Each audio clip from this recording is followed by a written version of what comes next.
Mbote na bino nyonso balandi ya émission Tosolola na peuple. Mbote na bino nyonso ba Congolais de partout bozali na République démocratique du Congo. Bozali tellement ébélé à kolanda biso à ce net moment. Esengo pona biso koyeba pe koli qui a été bozali ébélé na 4 coins République kolanda émission na bino Tosolola na peuple. Tulbaka peuple ezali papa, maman ezali yale qui ezali biso nyonso. Toujours composé autobengaka population congolaise dans l'ensemble. Yango to baka mingi benga ya benga papa, benga mama benga baleki bo sangana boko tabolanda mai matali mboka na biso Congo, lolingi kanezali koleka boyebiete tozali ko mai matali politique ya mboka na biso, nous sommes dominés le lona makambo etali drame naturel, catastrophe plutôt naturelle ko sala mana mbula et créer qui ba dégâts banzela et katani qui nous sika bazali non ko bongisa tozolo ba makambo etali union sacrée qui est l'avenir pour la union sacrée makambo oyo etali élection en 2023 déjà calendrier bimaki et puis déjà toujours baboye Seigneur ali ko travailler azolo la terre azo travailler déjà ba centre ba bureau de vote déjà ali ko s'annoncer déjà peu ko bongisama ba kit ya électoral bientôt déjà et kozala organisé kalamingité bongo et kozala penza malam tout singa na population congolaise dans l'ensemble tous s'enrôler massivement pour na tango ko singa ko pona ba dirigeant o ekokipe bongi pour na mboka na biso to pona ba o ba bongi pour na ko bongisa mboka soki yo moniete ba o bazaki ba sali malam te vous avez le plein droit le plein pouvoir ya ko sanctionner bango d'une manière ou d'une autre na voie ba urne et qui va revenir sous-souté. S'il faut que va revenir, vous avez ce pouvoir et ce droit ya kozongi sabango pona koyebana kotambusa mboka na biso pamba te to na société mboka etamba lolingi elongo bani. Si vous voulez participer directement à l'émission Nabiso, vous allez en direct na radio-télévision La Puissance. Numéro vous allez afficher na bas écran, c'est le 089 61 43 759. Voilà le numéro Nabiso. Vous allez en direct na radio-télévision La Puissance.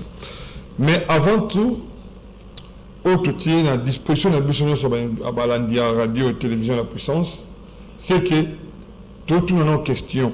Avant d'invitation comme na biso doit ndeko danu ke fula il fallait inviter na biso na comité tisikoyo abakaza na nzela tona ndeko Joseph Mbinza bangomi balinde bakozala ba inviter na biso ya après-midi à lelo tozali na ndeko danu ke fula ye sengela commerce na comité ndeko Joseph Mbinza yepe kino sasa epi nan ba commerce te kasi ya ngonde ko perception te ko songa na peuple poteyo ozali pe na makanisi ya ko pesa pona mboka na biso. Est-ce que l'État existe-t-il dans tous les domaines na mboka na biso? Présence ya l'État ezali ko se faire sentir na République démocratique du Congo mobimbato te. Il y a un monsieur qui nous a écrit depuis Pascal alobi non depuis Bitabe alobi la police ezali wana bazali ko tchabango très mal à l'aise surtout bande ko ba moto bazali très mal à l'aise na coin wana bazali très mal à l'aise pour ezali ko maltraiter bango bazo mener bango mal vie et zo sala penza malamu te c'est comme si mbongo na bango ba ko fetele ba policier sengeli uta na poche ya bawewa eza malamu te nde makambo to sola. Est-ce qu'il y a ba domaine nyoso ya république l'état se fait vraiment sentir comme il faut pour na nini mutuna oyo to kutuna bande ko sta ba comme la biso. Parce que tout le monde nzela ya matadiki bala ekatanaki.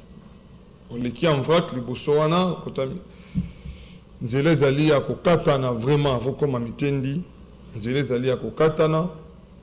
Et ça qui était tata mokonzi ekolo akitaki kuna na premier ministre na gouvernement bakende kotala yango et le chef de l'état a pris langue na ba population bazali wana na ba chef coutumier bazalaki wana chef de l'état soli na bango pour leur demander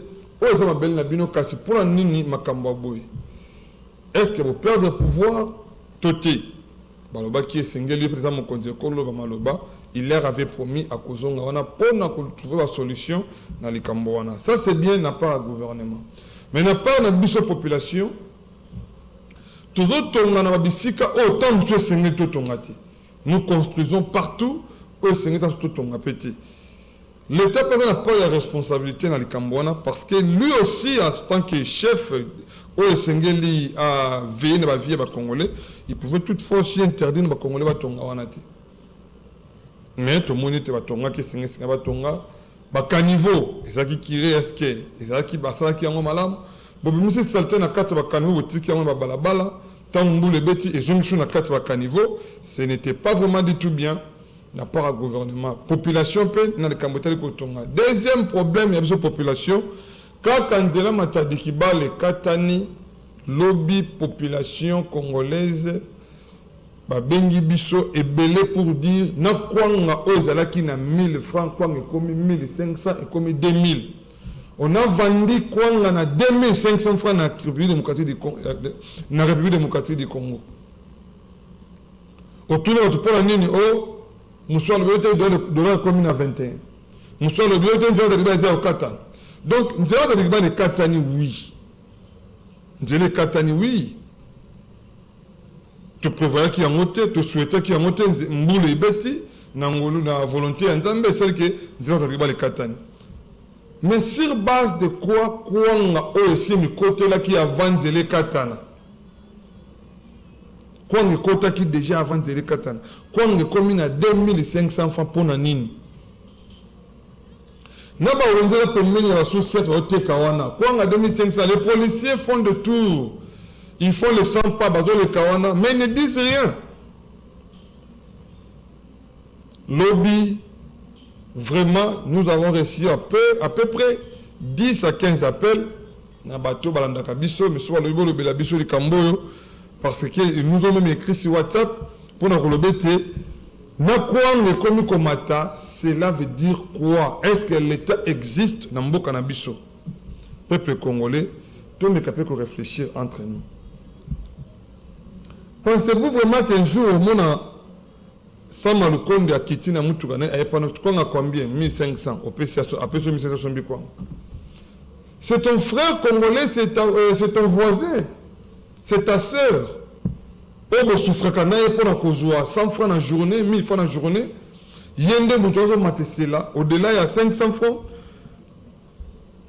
Au-delà, il y a 500 francs. Comme il tient à 1500 francs. Quel mouti m'a congolais aux années? Quel mouti m'a congolais aux années? Ça, ce n'est pas bien. Peuple congolais, to fongola misu. Peuple congolais, to zanabolingo yambo kanabiso. Au-delà de commerçants, de matisi kwanga, nandembi oso mama tadiba ndembi mati. L'oniyo moko buki yango na mabele nango wana ya ndembe za mabele Congo. Tango teka ngwana za mabele moko koya kana misisa ndembi wana. Eza mabele ba payate. Mabele biso moko ba congolais. Mais on a vendu bandembi à 1000 francs et comme il y a 1500, 2000 francs. Tout ça pour nous, c'est pour dire que entre nous d'abord à l'interne, l'humanité va congolais. L'humanité, ce n'est pas bien. Au lieu de condamner le gouvernement, de condamner les autorités, oui, c'est bien de les condamner. Mais revenons aussi en arrière, est-ce que l'État a existé dans le secteur ouana?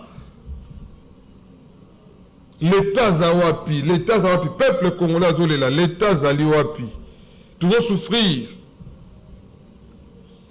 Toujours les Cambotali, bande qu'on a vu sur les chauffeurs. Kounassou, n'en parlons pas. N'en parlons pas, n'en parlons pas, chauffeur. Bande Kobazom Matissa Transport, Ndenge Balingi, Natango Balingi, policier, tote roulage et talibangote. Et talibangote, pour la bango, et Sengwezanini, transport et mati. Pas matika transport, na sentiment na bango moko ba kutu te belé na arrêt de bis. Bon, qu'est-ce qu'on peut faire? Bah créer quelques embouteillage na bango moko transport et mati. Et puis les Cambo l'État to bakango mbala mingi c'est bien bon. Ya ko pesa ba ordre, ya ko pesa ba commandement, ya ko pesa ba règlement, oui. Mais la politique, il y a 3C, c'est beaucoup plus mieux. la politique des 3C. Commander, contrôler et corriger. Vous donnez le commandement, oui. Vous devez commander et contrôler si cela a été bien fait. Et là où il y a de quoi, vous corrigez. Bapesa mobe komoko na République démocratique du Congo na Kinshasa wake ba ketch ba tatu to bengi ba ketch ba memaka bato misatu na sima moko liboso. C'est comme ça. Vous allez ordre ba pesa ko banda na autorité na ministre provincial il y a transport. Ministre provincial il y a transport après ça ordre on a gouvernement ya Kinshasa soit gouvernement provincial. Quand on a gouverneur, Jean-Tini Ngobila, depuis l'époque, il y a André Kimbuta, après ça, il déjà mis Bekoana. Mais aujourd'hui, qu'est-ce que nous vivons? Dès qu'il est 18h, Makambone et transport à bout, Pia, 4 Nassima, Deliboso, au Vandi, au Boy, au Vandi Nayo. Nous sommes victimes de Yangomba le Belé. On a essayé d'interpeller les chauffeurs de Zakaboïté, Abipaso Boyo Kitinayo. Vous avez mon combattant qui arrive à y avoir et transport passe tout le temps qui est bah oui la matière qui au salanine to salanine nous dans le ponim zela ko le belango na etandoike na télévision to le belango qu'est-ce qu'il faut et que font nos autorités chef de l'État azalaka partout. Chef de l'État, Félix Tshisekedi Tshilombo azalaka partout. Comment est-ce qu'il est partout? Na ba commune, ba bourgmestre, vous représentez les chefs de l'État. Na ba quartier, la chef de quartier, vous représentez les chefs de l'État. Vous représentez l'État. Parce que le chef, il y a l'État, le président de la République. Vous le représentez dans toutes les couches. Vous représentez le chef de l'État.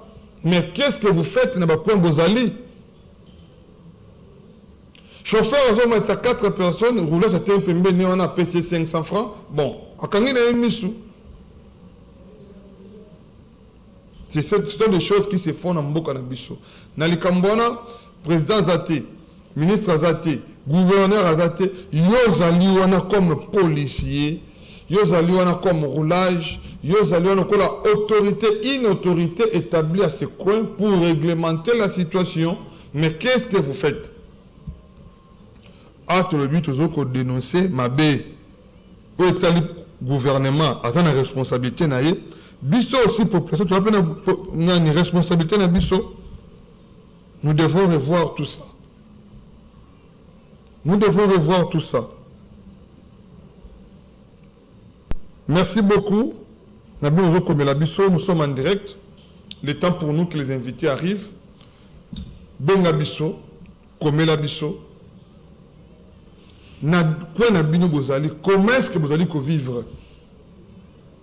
Bana wewa, vous allez vivre nini. Bon, mataka transport pour la nini. Ba roulage, ba tracasser bino pour la nini. Ba policier tracasser bino pour la nini. Écrivez, appelez, nous sommes en direct, nous allons vous recevoir. Ok. Toujours, message yo.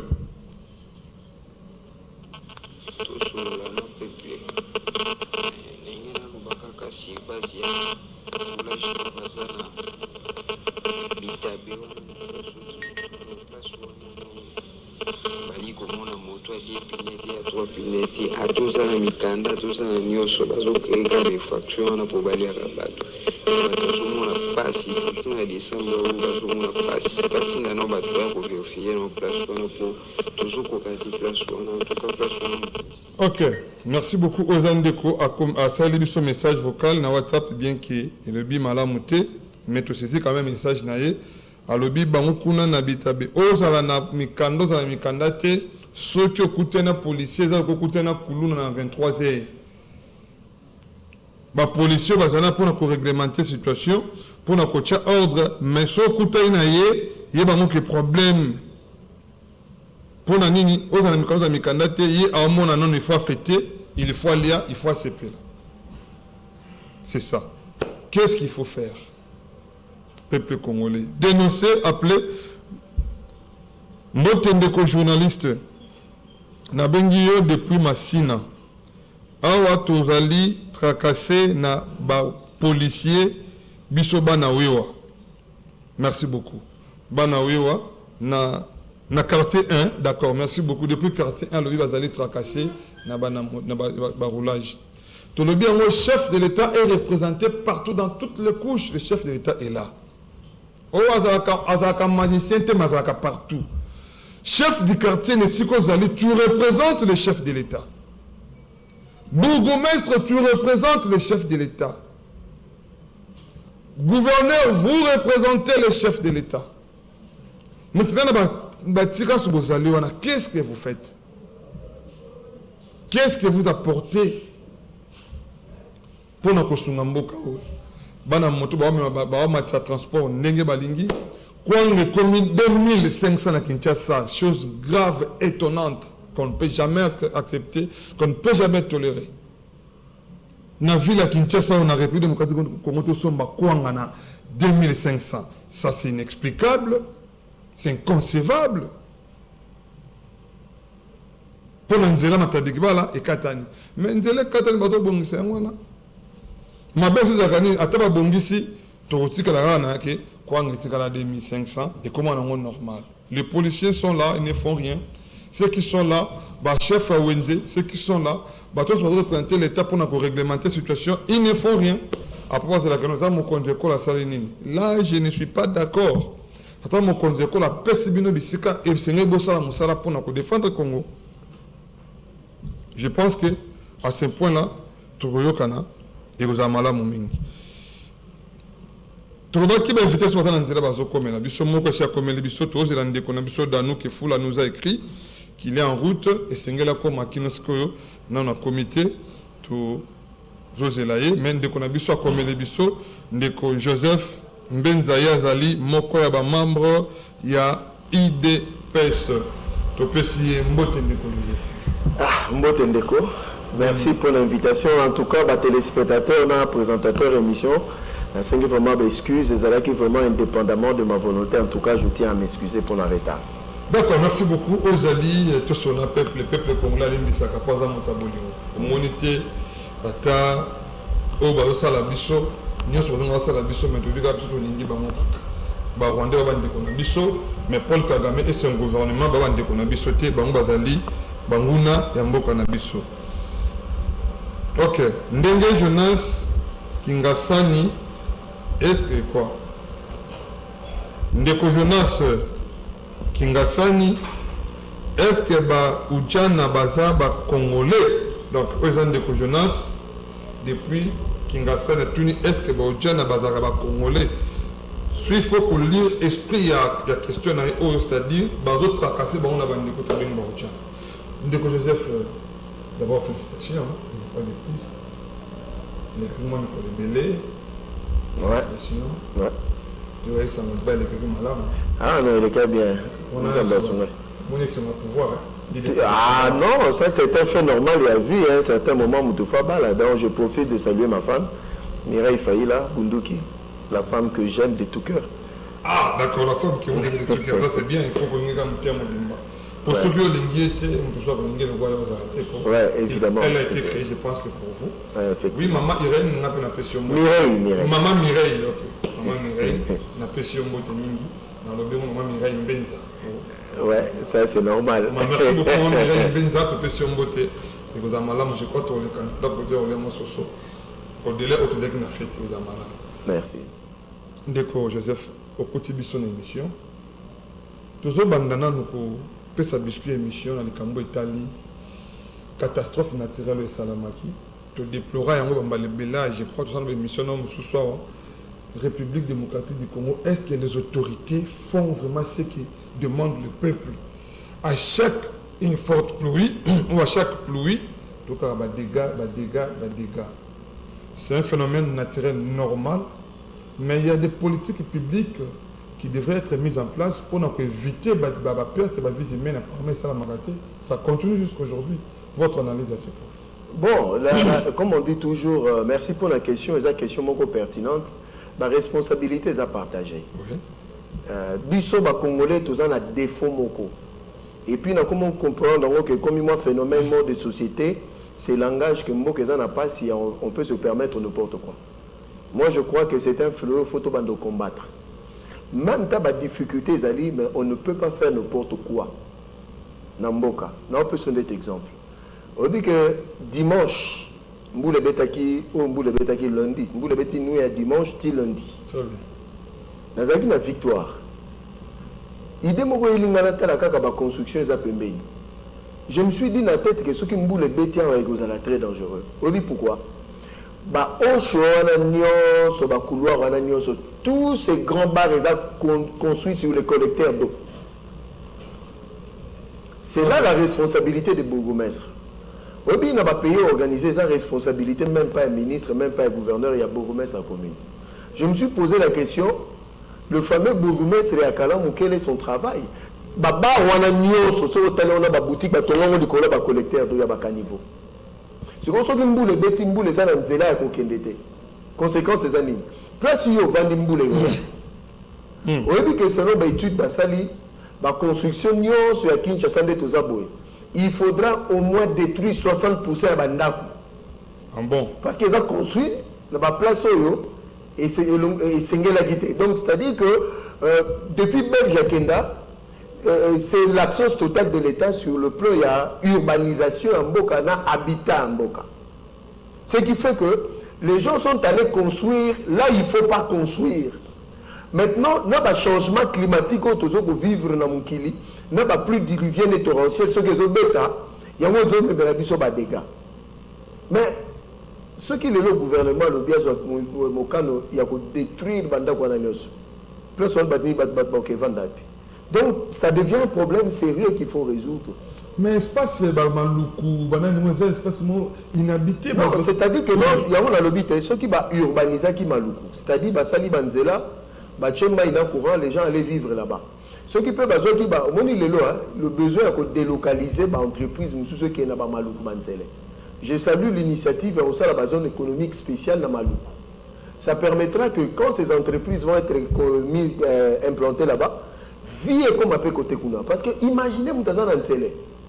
Il rêve de venir vivre dans Ngane, mais comme il est saturé. Est-ce que quand nous avons sur la place de Vanda? Aussi, la place de place de catastrophe en Salami.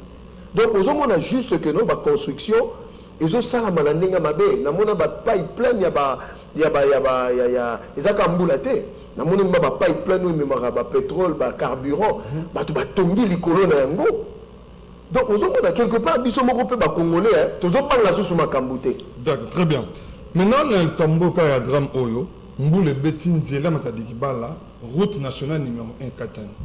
On a vu comment est-ce que le gouvernement s'est mobilisé, chef de l'État de l'ONU, il a dit même qu'il y a 4 séjours pour Nagoya, pour aller Cameroun de près, parce que c'est une route qui nourrit plus de millions de Congolais.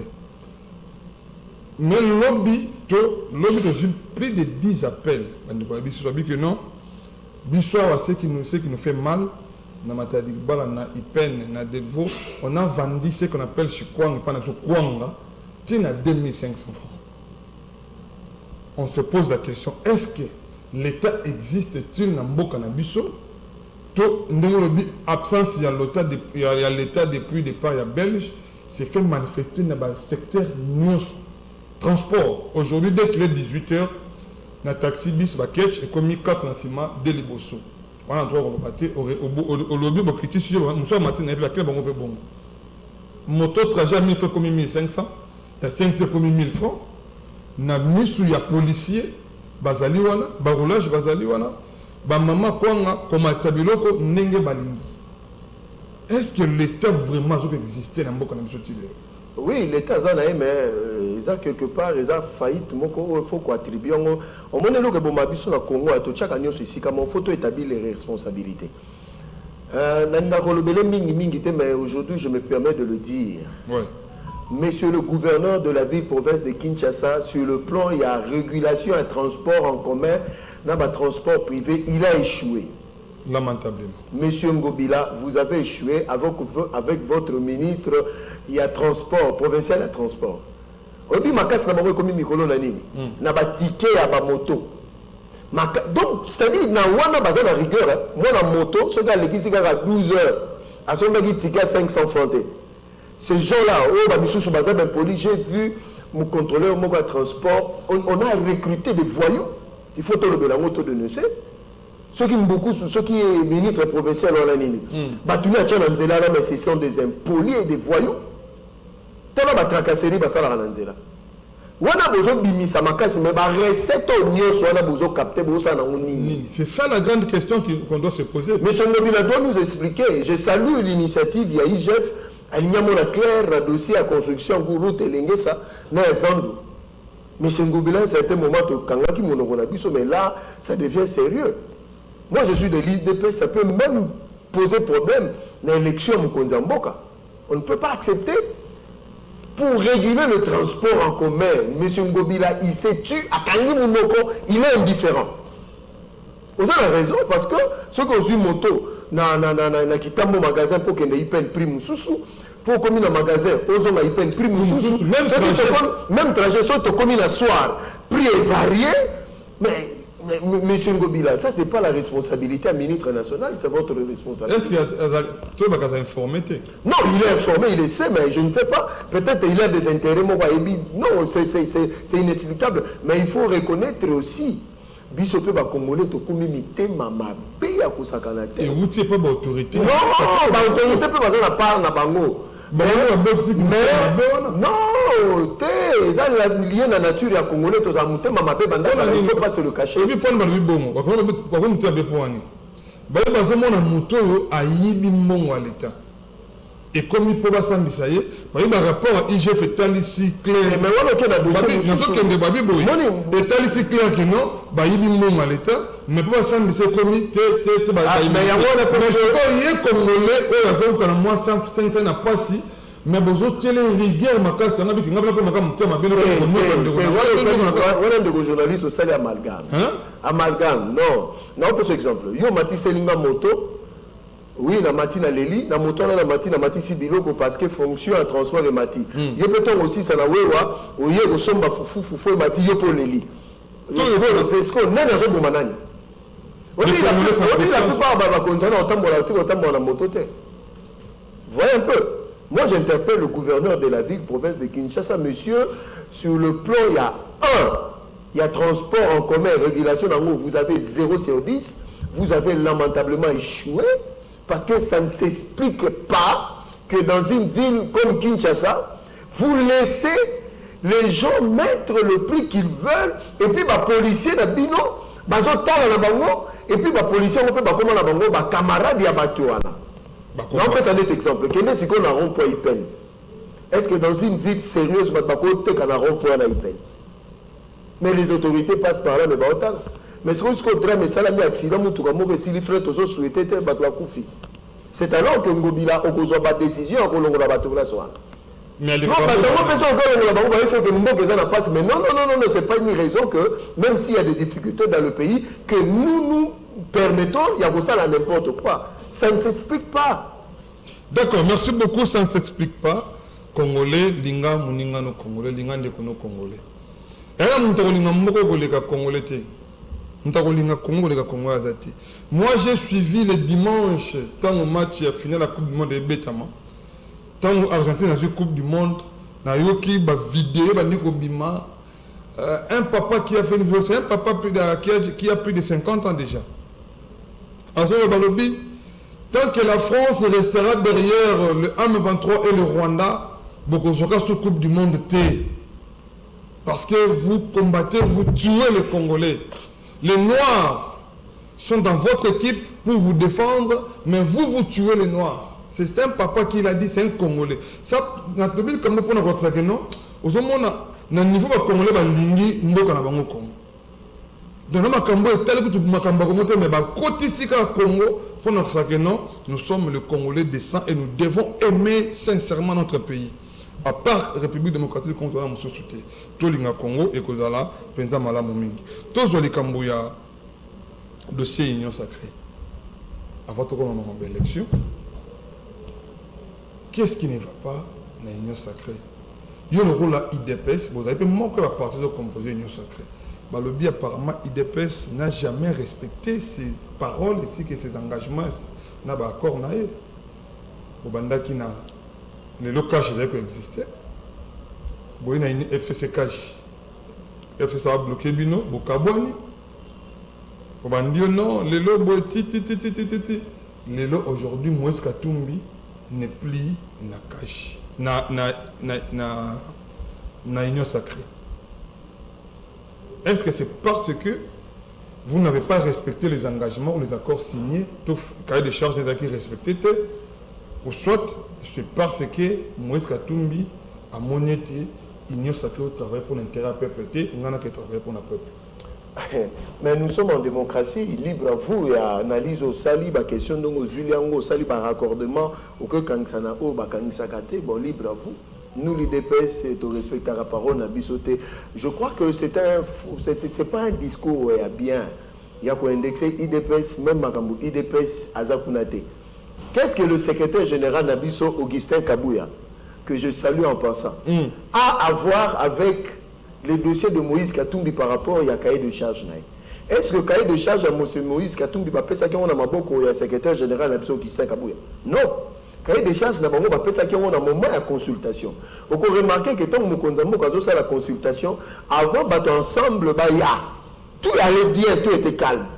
Mais tant que nous avons continué à faire un problème, le cahier de charge n'a pas partage équilibré à pouvoir. Mais il vous souviendra que M. Moïse, dans l'aéroport à l'objet, je ne suis pas venu pour le pouvoir. Tant qu'il y a des négociations et la formation au gouvernement bandit, qui ont été plus exigeants? Mais c'est les gens de Moïse Katumbi. Ils se prévalaient de 71 députés nationaux qui devaient avoir la part du gâteau. Nous avons rafraîchi nos mémoires. Monsieur Katumbi, dans l'élection en 2018, il n'avait pas soutenu Fatch. Et Fatch est devenu président de la République. Donc, ce qu'il revient à dire, M. Moïse Katumbi, il peut aller, il peut s'en aller. Donc, comme il est... D'ailleurs, ça nous arrange parce que... Ça ne nous dérange pas parce qu'en 2018, on a fait campagne sans Moïse Katumbi. Moi, j'étais sur le terrain pour battre campagne pour Fatchi. J'ai contribué avec mon argent. Ndeko Joseph, dans les réseaux sociaux, il y a une intervention dans Yosala, dans les confrères, dans les vidéos, dans les mingi. Pour ça que révélation, Moïse Katumbi, déjà, le monde a une sacrée kala. Dans ça, la ironie. Lélo. Ce que vous avez dit, vous avez gardé Kassi pour nous. Non, moi, je fais sa révélation au Congolais. Pour comprendre M. Moïse Katumbi, je ne vais pas parler du côté affaires, économie, business. Mais je vais parler de Moïse comme homme politique. En 2018, à Sali, déclaration fracassante. Le 23 décembre, M. Fayoulou deviendra président de la RDC vous savez la raison de Bénin. Parce que nous avons le soutien de certains pays voisins et de la communauté internationale. Donc, en d'autres termes, comme le président Martin Fayoulou, ils allaient qui conditionner la Congolais, mais la communauté internationale dans certains pays voisins. Parmi ces pays voisins, il y a le Rwanda. Le Rwanda avait mis son argent, son lobbying pour Martin Fayoulou via M. Moïse Katumbi. Parce que M. Moïse Katumbi fait partie, il y a un lobbying très puissant, un milliardaire, à l'occurrence Mo Ibrahim, c'est un Soudanais. Vous comprenez? Très bien. Il y a un moment qui de vos que le secrétaire général il a décidé, à l'obini ni $1, il y a M. Madame M. Moïse Katumbi et côté la campagne à Martin Fayoulou. Ce sont des partenaires extérieurs qui ont donné l'argent. Donc, en d'autres termes, ils ont contribué pour l'élection en fait, Congolais. Nous sommes contents qu'il a été président, mais M. Martin Fayoulou, il y a une campagne, c'est 15 millions de dollars, il y a campagne, il y a M. Martin Fayoulou. Biso to zaika na $750 000 dans Zambé. Totambo la Fachina kamera batambo na avion fula oyo kokai kokoya. Na moment ba misusu batambo na ba 3-4 jets privés. Bazona ba boîte bisika misusu. Alors, si vous pouvoir vous croyez que ça vous allez combattre ça. Monsieur Kamtou Malobini, le bilan de M. Félix Toko Kabolangote, c'est le bilan de Félix et de l'IDPS. Et là, M. Président de Cambouana, vraiment merci beaucoup. Au Soumabisson de Joseph. Quand on parle de bilan,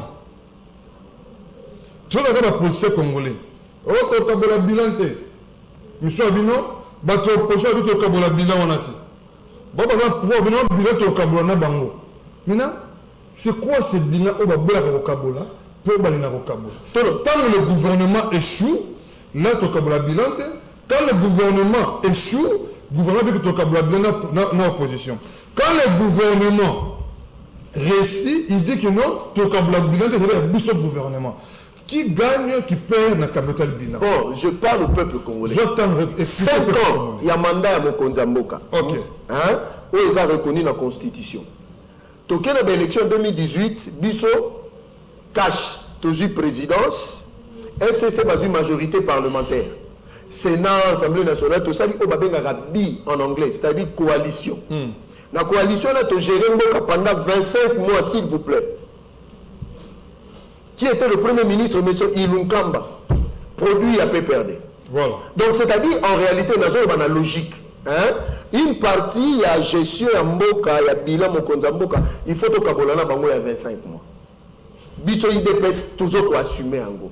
Namabena Malamu, toujours assumer. Mais les politiciens congolais, c'est sincère. Ils ont travaillé dans Ngaï. Kabila a été avec Félix dans la coalition. Mais pourquoi Bino Boboyi, pendant que vous avez été là, vous avez des ministres qui ont géré pendant 25 mois. Bon, on a un bilan pour. C'est besoin de la logique. Bon, tu as aussi 25 mois. Il y a FCC cache au continent, on a une union sacrée. Dans la union sacrée, on a M. Moïse a atteint 5 ministres. Je vais citer Bakongole Bayoka. Azu vice-primature, M. Lutundula. Azu ministre d'État, Azu Papa Moutinga. Azu ministre ya ESI. Nous avons un ministère, Moïse Zangi. Azu ministère d'État, il y a plan. Vous comprenez? Oui. Affaires étrangères. Affaires étrangères. Et puis, Azu peut quester l'Assemblée nationale. Très bien. Si quoi, Tokei? Si quoi, Azu peut ministère et transport. Mais c'est Chéribon Kende. Très bien. Bon, question simple. Basa Batouba Moïse Katumbi Moutatine la liste, oui ou non? Ce que ça, oui. Mais quand il travaille là, tout ça dans la coalition, bilan photo Kabola, on a logique. Mais, ils ont insisté dans la nuance. Moutou a présenté un bilan devant le peuple, c'est le président de la République après mandat naïe. C'est lui qui doit rendre compte au peuple congolais. Au moment qu'il exerce sa salle dans l'état de la nation, il rend compte de sa gestion. Mais dans la logique, il y a gestion en Mboka. Pourquoi M. Bemba a assumé? Pourquoi Bahati a assumé? Kamera a assumé. Mais combien de temps Moïse Katumbi a dit bilan à Félix Tshisekedi dans l'IDPS? Au moment où l'IDPS a un nombre de députés, de ministres limités. Nous, l'IDPS au pouvoir, apparemment, vous avez qui tant qu'il y a un homme politique congolais, peut-être malade. Moïse Katumbi, Moïse Katumbi. Donc d'abord sur le plan nationalité, la nationalité douteuse et bandit les lotis. Ça c'est de 1. C'est connu depuis longtemps. Je n'ai pas dit qu'il n'est pas qu'on a mis nationalité douteuse. Deuxièmement, c'est le même Moïse Katumbi qui a parlé des 3 pénalités. Il y a Joseph Kabila. Donc c'est-à-dire qu'il y a les besoins de pénalités à l'écouter à Monaki en haut. Il y a mis balé à Monaki, à Tikanae. Il y a mis ça tout le monde à dénoncer. Une telle personne, vous avez qui séduit na nini pour qu'on dit coaliser na votre travail. C'est une très belle question, mais on a précisé le mot. Très bien. Au moins il biso IDPS. Na mokolo ya liboso mokonza mboka bandaki pouvoir na ye. Ti na mokolo ya suka to ko assumer nyonso. Na mabe na malamu to ko assumer. Très bien. To ko tika la ko kima ata mokolo moko te. Mais nous sommes fiers de ce qui est en train d'être fait. Donc il y a une question. Au début tant mokonza mboka a eu à faire basculer majorité. M. Katumbi pesait 71 députés.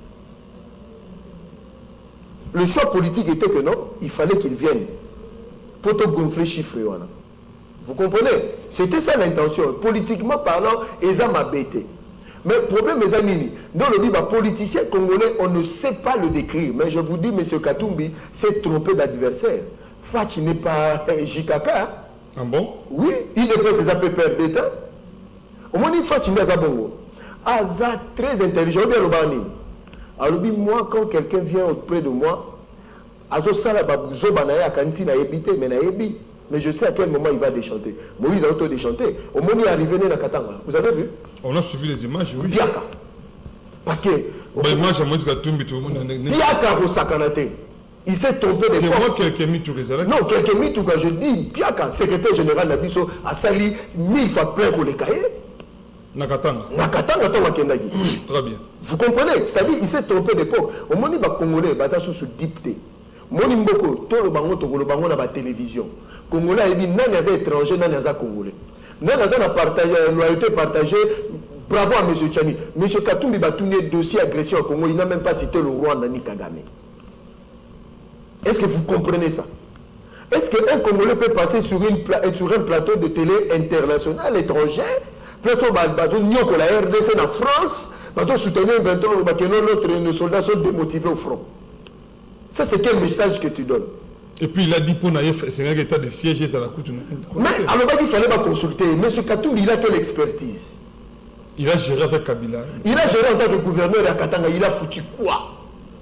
Kapopo Mutatonga, mairie à un hôtel de ville à Katanga. Katanga, vous comprenez avec Tchassate? Non, Katanga, c'est aujourd'hui que ça se construit. Mais ce Katumbi, il est... Non, c'est vérité. Non. Donc, vous voulez nous dire que l'homme Katumbi n'a rien fait de bon? Katumbi, il a construit la route qui amène vers son village, point barre. C'est vrai. Hôtel de ville, Kapopo Mutatongi Ango. Mairie à Louya-Kolwezi, c'est Ouyej Mutatongi Ango. Un vrai Katangais ne peut pas supporter un tel monsieur. Pendant 8 ans, il a fait comme gouverneur. Il avait acheté des médias qu'on a publicité, mais un gouverneur. C'était à coup d'argent. Mais il s'est trompé des gens. Donc, je te dis, moi, je suis un bloc au Bozani, au Bokenda, au Matam, Ayaka, pour un chef de l'État dans la consultation. Il y a un Moïse. Pourquoi? Les gens ne comprennent pas l'IDPS. Il faut faire la part des choses entre le chef de l'État et l'IDPS. Très bien. Vous comprenez? Lui, il est une institution. Nous sommes un parti, un fait privé. Mais, au moment où nous comptons, il sait que non, celui-ci est sincère, celui-ci n'est pas sincère. Ne t'en fais pas baser belé. Moi, quoi qu'il y ait un est, on a tambola, qui est un dialogue triangulaire. À ce qui est. Lui, il croyait que non, il va amener mon condamné dans la poche, qu'il n'y a pas de logique, il n'y a pas de dialogue, il n'y a pas de Ouganda. Très bien, merci beaucoup. Tout ce qui est dans le dossier, il y a Moïse Katumbi, dans le cadre de l'Union sacrée. Jean-Pierre Bemba, un responsable tout fait, il est en train d'assumer. Bitis dans l'Union sacrée. Les lots Vital Kamer et INC dans le cadre de l'Union sacrée, non, on ne peut pas se prononcer. C'était posé là. Moïse Katumbi, déjà le qui a été candidat en 2023, c'est-à-dire. Il y a une carte de sacrée parce que dans la carte de sacrée, il faut soutenir le chef de l'État, Félix Tshisekedi. Quelles sont les dispositions, ou encore qu'est-ce que vous pensez dans le ministre où il y a ensemble dans la carte de gouvernement? Bon, normalement, la logique, hein?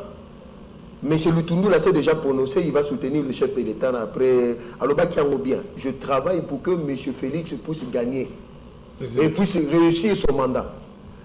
Chéribo Kende, il a dit, Moïse Dezang, il a dit, il reste 2 ministres, il ne faut pas se prononcer, c'est le papa Moutinga. Moïse de Fon même pour pousser que dans le monde ensemble. Alors, déjà, vous comprenez?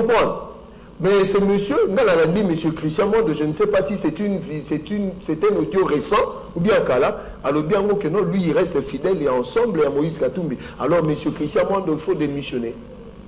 Ce monsieur doit partir du gouvernement parce qu'il a assumé son choix. Il dit il est fidèle mais ensemble et à Moïse Katumbi. Il a eu ce mandat à cause il a parti, donc il reste fidèle. Ce monsieur doit partir du gouvernement. Très bien, il doit partir du gouvernement. Où en sommes-nous aujourd'hui dans des pères et des mères? Avec la loi Noé Tchani. Yeah. Bon, au moment où ils ont insisté, mon Congolais, ils ont Congolais, ils ont émotif, ils ont sentiment, ils ont émotion. Vous voyez que M. Moïse Katumbi, avec les lobbying qui traînent derrière lui, ceux qui vont exclure une élection. Mais tous ces médias internationaux là, donc on plaide cause il persécuter Moïse Katumbi, il est victime. Il faut le laisser aller aux élections. Il va tenir quel discours? Bureau climatique. C'est ce qu'il a dit. Mais non. Je demande à la Cour constitutionnelle, en tant que Congolais, et je demande au service, Je demande à la CENI de valider la candidature de M. Moïse Katumbi. Il ne vous fait pas peur. Non, ça sera une erreur grossière. Je demande aux instances de la République, ceux qui vont empêcher M. Moïse Katumbi à la candidat. Il y a des médias internationaux derrière lui, pour bimissé victime, il y a régime, ça sera l'image de Mabé dans mon Konzambo. Tu veux aligner, accepter. Batika est de battre, à rejoindre KO de où, en bimatant à 2%. Il va lui dire quoi aux gens du Bandundu, aux gens du Congo central? Il va tenir quel discours? Avec quel langage? Avec quelle langue? Il est talent. Quand vous connaissez déjà l'adversaire, sa faiblesse, sa communication, laissez-le. Laissez-le. Il s'est fait entourer quand même d'un bon journaliste. Bon journaliste. Bon, on a fait Sabine révélation. Vous savez, tous ça déjà au courant qu'il y a certaines multinationales dans les pays occidentaux, dans les pays de Afrique, qui ont des millions pour la communication. Il y a que salir un collaborateur à Mukonzamboka. Il y a que vendre très mal l'image à Mukonzamboka dans les médias. Ils ont déjà Bambongo, Toyebiango. Quels sont ces bons journalistes? Ce sont des gens, des Congolais de mauvaise qualité. Vous le connaissez, YouTube, les réseaux sociaux, des Congolais de très mauvaise qualité. Ils sont prêts à vendre leur république à des étrangers, entre guillemets, à coup de quelques billets d'argent auxquels on a dans la boîte de nuit et puis dans des calais. Sili, tu fais manger tes enfants, l'argent est à malédiction. Est-ce qu'on a des journalistes dans ce pays? Tu veux me citer que nous, on a des journalistes, excusez-moi, des gens de la presse, ceux qui sont à 100 journalistes, il y en a que 5 qui basent bien, les autres sont des mauvais. Ok, merci beaucoup. Ezaline Deko Joseph Mbenza, Botika Yaloba Oze Sengela Loba, pour l'intérêt à Mboka, et pour nous défendre la vision de Mukondi Mboka, pour Bango IDPS, on a droit à excuse. Non, Totiki Fachi, na Estapo, pas sur les beautés, non. L'IDPS est là et il doit soutenir Fachi jusqu'à jusqu'à son dernier jour. Si Fachi va doubler le mandat, l'IDPS doit l'accompagner encore. Si Fachi va s'arrêter en 2023, l'IDPS va continuer à croire dans Félix Tshisekedi Tshilombo parce que Bango Bazali, seul parti où Pesa Tshisekedi va voir na Bango sans condition. Il y a d'autres partis, il y a des alliés. INC, AFDC, tout ça, il y a ensemble, après ça, il y a Bango pas Fachi. Mais, il y a des conditions, tu peux voir, tu peux un ministère, tu peux un gouvernorat, tu peux c'est comme ça. Mais IDPS, après ça, il y a Fachi, sans condition, et vous êtes là, vous devez soutenir ces gouvernements, cette vision, sans condition. Jusqu'à la dernière journée, je crois, c'est comme ça que IDP ses alliés. Joseph a le bien au clair awa. Et ça m'a bien malam et ils sont là et ils vont assumer Tinasuka. Tous les dossiers élection. Aujourd'hui, opposition, il nous a écrit que la santé, ils ont dérangé, Makasi, tu souhaitais bon rétablissement.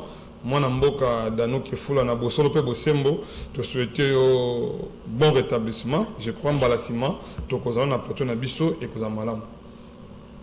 To zwa li kambo Italie élection, ba yi opposant ba opposition ba lobaki sengela ki calendrier demi, mais il semblerait que ce calendrier ne sera pas réalisé.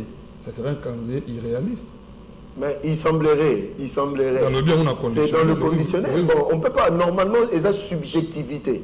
On ne peut pas débattre sur quelque chose de subjectif. On débat sur quelque chose d'objectif. Quelque chose d'objectif plutôt. C'est-à-dire que l'organe technique reconnu par la Constitution, par les lois de la République, est assaini. C'est un dit que je vais tenir mon calendrier. Asali Bapoul, enrôlement le 24 décembre. Voyons voir sur le terrain. Parce que parce que na kati ya seni bango na bo moko ya bango ya seni alobi te calendrier wana ekozala na ba difficulté makasi. Est-ce que c'est un document authentique ou check dans les réseaux sociaux? Il faut faire très attention. Il y a des laboratoires diaboliques dans les réseaux sociaux, dans les youtubeurs, dans la presse, dans biso mususu, il y a pas côté, excusez-moi, je dois utiliser de mon terme. Bazon monté bakabal moko tellement de dossiers à Miru système na Corée. Il y a un monsieur jeune là, a latiné bien, Il y a des gens, il y a opposition, il y a pété, inutile. Va publier que non, c'est le fils du chef de l'État, n'a donné qu'à Dimabake pour truquer ma machine à voter. Est-ce que les gens sont. Apparemment, les gens sont devenus paranoïaques. Donc, au moins, ils comprennent mais ça veut dire que non, pousser le régime à annuler les élections, tout ça, le report pour battre dans la COP. Papa, les élections sont des millions, hein. Sincèrement. Ceux qui battent l'élection, dans le na bango, na minute ou une opposition. Ils ont Jikaka, ils ont Moïse Katumbi. Le reste non pas là. Martin Fayulu ça la campagne. Non, ils ont l'art à redamer, à voyager. Mais là, la campagne, on a roté. Moïse Katumbi. Moïse Katumbi, Martin Fayulu. Martin Fayulu,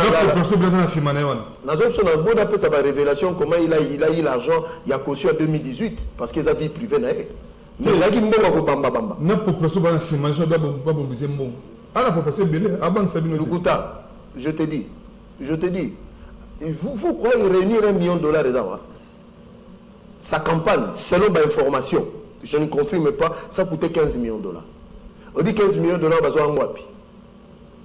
Oui, besoin en Wapi. Non, non, pas. Ah, tu as peuple. Conférence minière, moi, je Salamara na là-bas. Entre 2017 et 2018, place Mbong et Bimara en Wapi. Conférence minière. D'abord, autant l'entreprise en Wapi, na plateau, sinon, tu vas apporter un plat, tu comme un bébé. Et puis, ils ont dit que là, qui Soutan, la Bible, la Samapeka, il y a même des gens qui ont pour la Bango à Genève. Non, mais c'est pas bon. Tous les coups sont permis. Comme élection, aux hommes élection. Et Belé ban à l'art. Et puis, Belé ban à moi, l'art n'a pas manqué. Bazo ban à risquer comme misé. Bah, il dit que c'est Simbate. Mais je te dis, frère. Si tu n'as pas de partenaire, c'est-à-dire, révélation. La télévision, j'assume ce que je vais dire. Tant que tu as une élection en 2018, tout cas, il y a des pays belé Afrique, belé là, même qu'on peut savoir Fatch Mbongo. Ma pays belé à voisin, mon voisin en Gambo na biso koto moko boy. Ma ba ki to pe son mbongo te parce qu'ils n'ont pas soutenu. Natanga comme pas président. Voilà to bon. D'accord, voilà.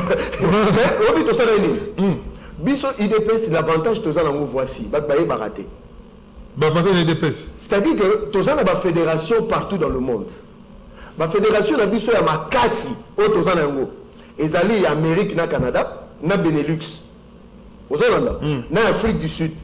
C'est-à-dire que la cotisation de Biso est extérieure. Parce que le budget Biso dans la campagne, c'est $750,000 à Pamba. La diaspora est du Banda. Qui déjà à peu près $350,000. Biso, tout ça, qui n'a un peu ça, $1, $2, $5. Oui, que tu belé bakangela biso porte ba financer. Il y a un moment où on Mboka, malgré ma bé à caméra moi boyeza. Tu dis pourquoi? Caméra tchela ka biso chaîne à télévision naï. Il y a un moment où ça la campagne à présidence. Très bien. Bien que batu mususu ba boya ko pesa biso ba chaîne. Vous comprenez? Il y a un moment où il le considère comme un partenaire parce que Kamel a beaucoup fait. Il y a un avion qui a foula. Donc, au moment où il y a un bougement, et puis, Fetch Azareki, même Maman Denise, Kamel Azareki, même Maman Amida. Nous avons collaboraté en Abango. Ils ont la famille de la paix. Et moi aussi, là, que non, facilement, que non, ma soleil, si l'île, Kamel, ma soleil, si l'île, n'a rien à foula. Oui, ça fait le bandeau, ça et qui tire moi. On a bien des personnes qui m'ont regardé. Papa, ton nom, imaginez. Oui, que fois, tu as ça là, ma campagne, dans un matin, la Jeep, le colonel mégaphone. Ma mission, c'est bon, on a 3 jets. Biso to tambo na fula. Oui, que fois, tu as qu'un goma, kobanda campagne. Na CAA. Tu es aux avions, une semaine après.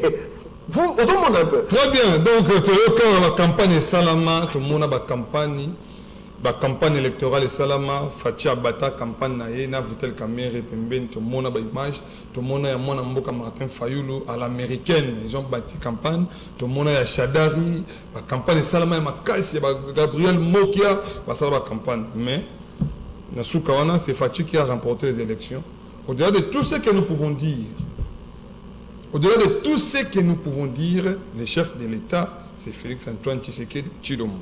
L'élection c'est que awa bakangi porte dans mon tuté et puis une déclaration facile en wabi ba loigner sur que voter qui n'a la contre que éliminer ba candidat mususu mais Moïse Katumbi boti kaya cha candidature na ye en tout cas ba ko éliminer za Jikaka Ce qui meki est ma faut battre. Non, non, Jikaka,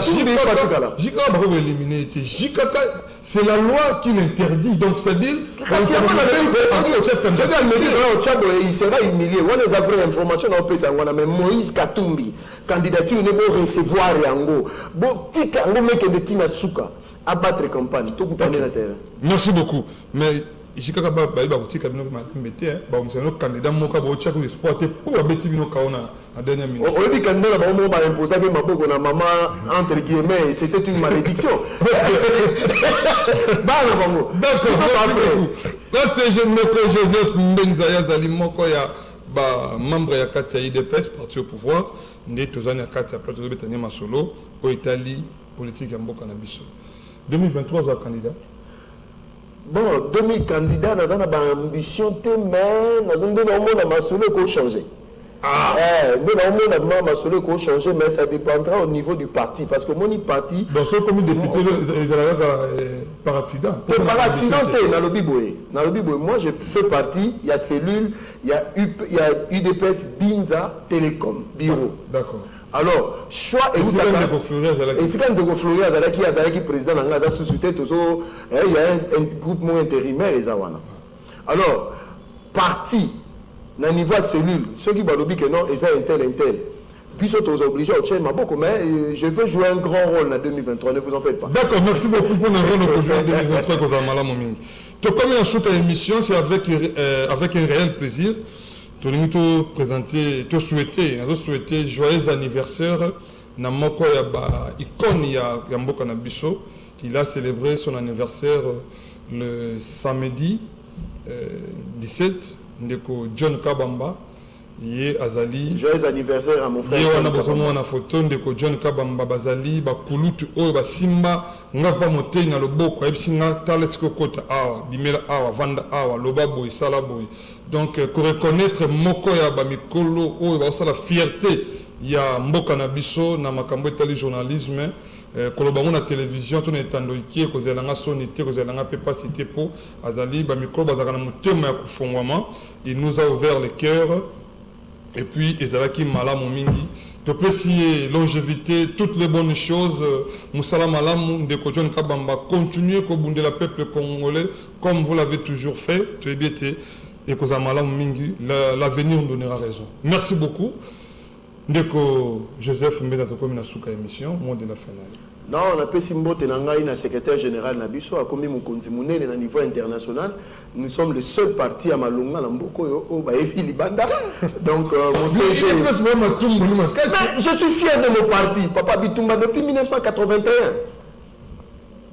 Coup de chapeau mon CG. Et puis je salue tout le monde, meilleurs vœux. Et puis non, je souhaitais déjà joyeux anniversaire à mon frère John et puis au révérend pasteur Nani Kiziamina pour la CPC. En tout cas, nous allons soutenir cette action. D'accord, merci beaucoup. Tokomina Souka Tolobi 2023, au-delà des élections, événement n'est pas manqué dans le stade des martyrs.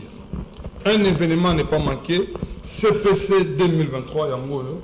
CPC 2023 Stade des Martyrs du vendredi 4 au dimanche 6 août 2023. Donc, nous sommes politiciens, économistes, juristes, médecins, commerçants. Tout le monde se ressemble avec l'international évangéliste Jean-Oscar Kibila. Namakas pe maël ya déjà donné mon cœur. Tu bien ça la 10 fois que bango. Nda côté so banda kuna bino c'est ma caméra là qui na moto abi comme manipuler les ABC de la caméra papa Levi Kalengai ndeto so là qui na bien na peuple congolais ceux qui se sont écoutés bien balé sima ciao.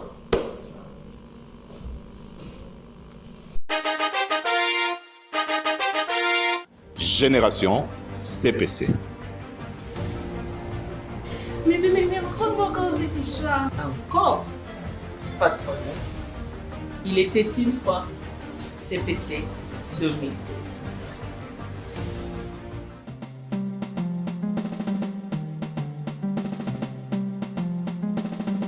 L'usage normal de ses membres inférieurs.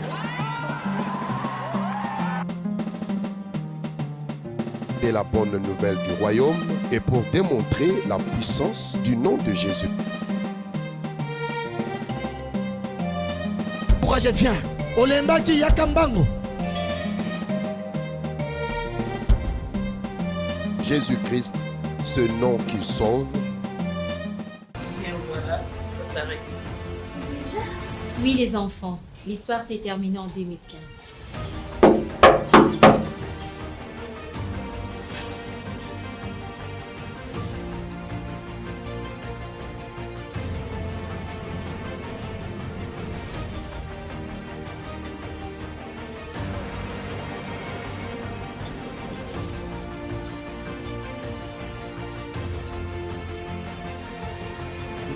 Na le silité. Waouh!